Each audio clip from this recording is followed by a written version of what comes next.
To je tako velik dar, blagoslov, da imamo mi svojo domovino, da imamo lahko svoje narodne noše, svojo zastavo, svoj jezik. Požrtvovalnost, pogum in neomajna odločnost. Pred 35 leti se je na Medvedjeku pri Trebnjem odvil eden ključnih spopadov osamosvojitvene vojne.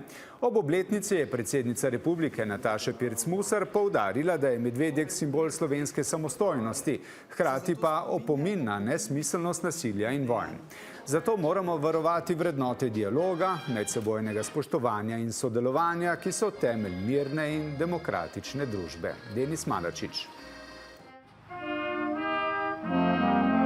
Spomini na dogodke izpred 35 let med številnimi ostajajo še kako živi. Vsak pripadnik teritorialne obrambe nosi svojo zgodbo in spomin na enega ključnih trenutkov slovenske osamosvojitve. Zgodb je veliko. Važno je, da smo takrat ubranili čim manj žrtvami, sicer je tukaj res bilo na enem prostoru največ smrtnih žrtev.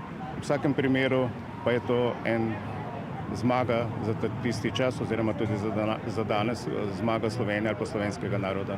Ker smo bili enotni, ker smo stopili skupaj, smo ubranili suverenost in samostojnost Slovenije in ob takšnih kritičnih trenutkih Slovenija vedno zna in zmore pokazati, da želimo to našo državo imeti samostojno in suvereno. Predsednica je žrtvam osamosvojitvene vojne izrekla spoštljiv poklon, njihovim svojcem pa hvaležnost in sočutje.